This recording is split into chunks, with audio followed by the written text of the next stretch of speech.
Hallo Leute, herzlich willkommen auf meinem Kanal. Wanna learn German, but you are not sure if you can handle it. It sounds challenging and intimidating, isn't it? German is famous for its complicated grammar, particularly around gender, cases, and articles, and the length of words, like Massenkommunikationsdienstleistungsunternehmen. Yes, this is one word with 44 letters. It means mass communication service companies.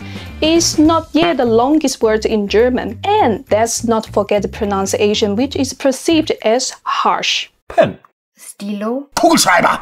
But after years of struggling, after years of serious learning and now living and doing my PhD in Germany, I've discovered more and more the charm of this language and also the benefits of learning it. In today's video, I will list some stereotypes you have about the German language and share my real experience and insight on it. You will see this language is not as intimidating as you thought. Of course, I would like to give you a heads up on challenges and tips that will prepare you before you kickstart your German learning journey. If you are learning German, I hope my insights can give you some new ideas. Now let's get into the video.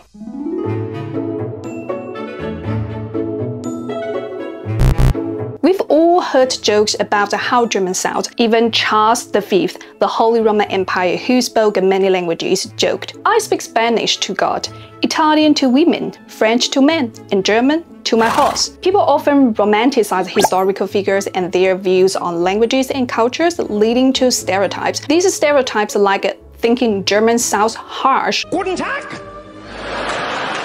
Ich will ein klein Brotchen haben, bitte schön! Or French is all about love and romantic. Cher Camille, je suis très désolée to avoir mal. Come more from history, movies, and stories that from how the languages actually sound. Think about it. If I show you this video.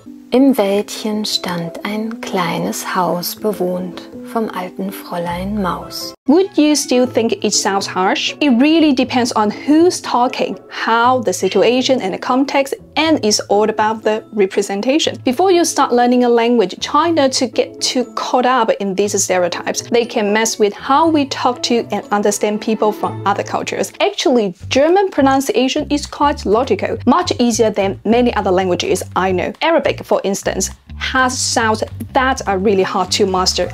Doll. Del. In Chinese, the tone you use can change your word's meaning completely. 飞肥背 But in German, you mostly say words just as they are written, which isn't always true in English or French. In English, the same letter can make a different sound in different words, like the letter A in cat versus cake.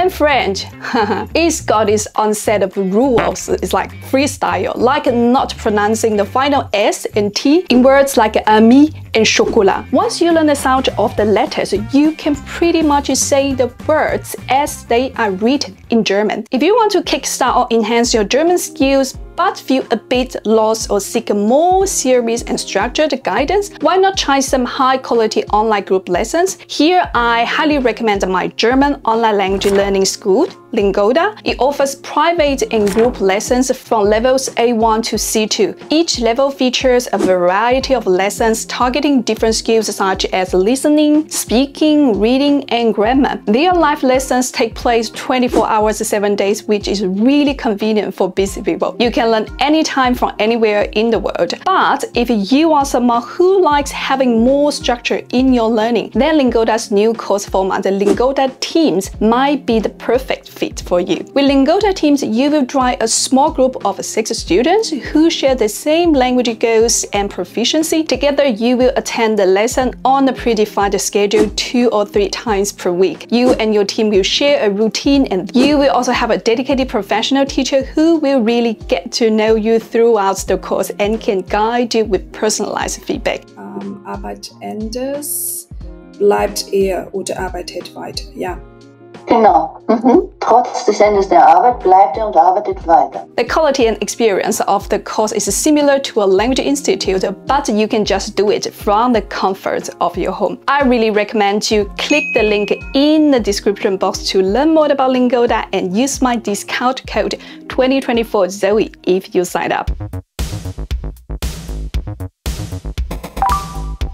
Personally, if I have to rank the grammar difficulty level of the 6 foreign languages I've learned, Arabic would be first, followed by German, then French, Turkish, English, then Persian. Of course, this ranking is based on my native language. If you are a Dutch speaker, you might not agree with me. From my experience, German grammar can be tricky because of noun genders, cases, verb conjugations, and word order. Noun genders, just like in French, German has genders for nouns, but it has 3, masculine, feminine, and neuter, instead of 2. This means you have to remember which word corresponds to which gender, similar to how you remember whether a word in French is le or la. However, German words follow different gender rules than French. I must admit that I still mix up the genders of some nouns. Cases. German's use of 4 cases, nominative, accusative, dative, and genitive, for nouns, pronouns, and adjectives is another layer of complexity. Each case marks the role of a word in a sentence, affecting its ending. This is the part I struggle with the most because I didn't have any concept of it before. How did I deal with it? I used to try to memorize the case tables, which only made me feel more confused and nervous during conversations. Then I changed my strategies. I started making Anki cards with short sentences showing the changes in cases, highlighting them and trying to use them in sentences with a concrete context.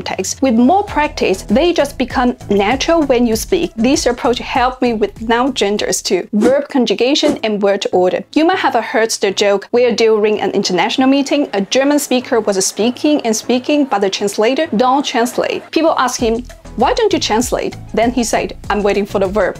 Yes, German verb conjugates based on number and person, similar to French and English, but with some unique twists, such as the verb's position in a sentence, which can change depending on whether the sentence is a statement, question, or dependent clause. These can be particularly difficult for speakers of languages with more fixed word orders like English and French. To deal with it, I did some grammar exercises from the book.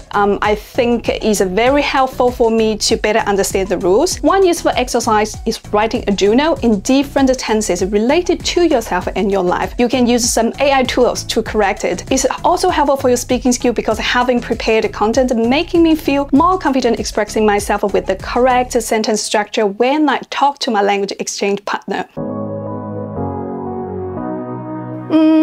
Kind of both. This argument is basically based on the fact that German and English belong to the Germanic branch of the Indo-European language family. This means that they share many linguistic features and have vocabulary overlap. It's helpful in pronunciation because many of the sounds are similar to those in English, and we can also quickly learn some vocabulary. But from my learning experience, despite the similarities, German grammar has complexities not found in English. The syntax and sentence structure are also different, which can even present a problem if we use English logic to learn German. For example, the verb placement in subordinate clause and the use of a separable prefix verb can be particularly confusing for learners from an English-speaking background. Let me give you an example. Let's say, she told me that she would help me. In German we say, sie hat mir gesagt, dass sie mir helfen würde. Literal translation, she has me told that she me help would. It doesn't make any sense in English. So as you begin to learn German, I encourage you to immerse yourself in a German way of thinking rather than relying on English frameworks for understanding and translation.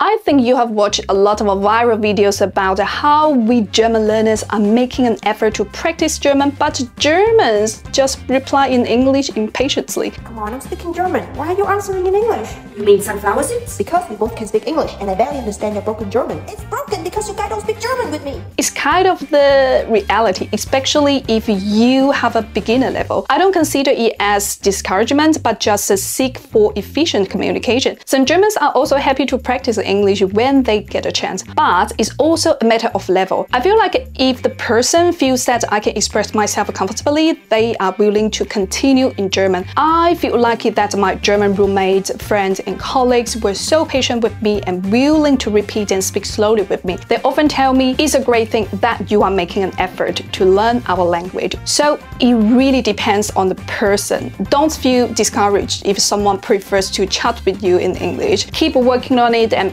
practice with another person. And I also hear that a lot of people assume that German people speak English very well. There are some universities that provide English lessons, and even English is useful in a German company. So why do we have to make an effort to learn this difficult language? First, it depends on where you go and where you live. In big cities and with young educated people, English can indeed be effective to communicate. Knowing English is great for travel, let's say for tourism. But if you are thinking about studying or working in Germany, being good at German can really help you out. By the way, Germany is a home of some of the world's most prestigious universities and research institutes. For a lot of courses in colleges, you need to know German pretty well, usually around a B2 or C1 level. If you are into subjects like business, science or engineering, you are likely need at least a B2 level.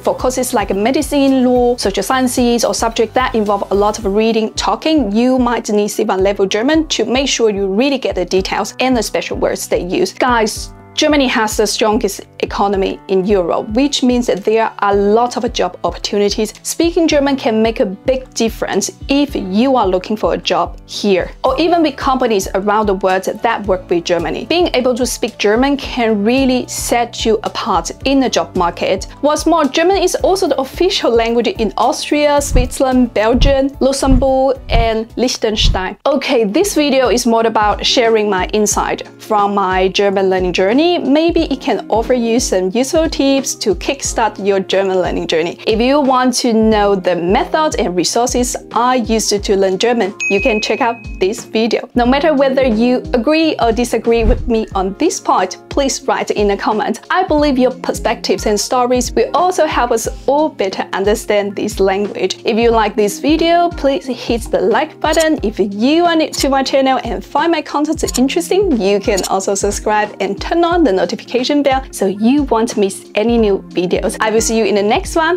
Bye! Cheers!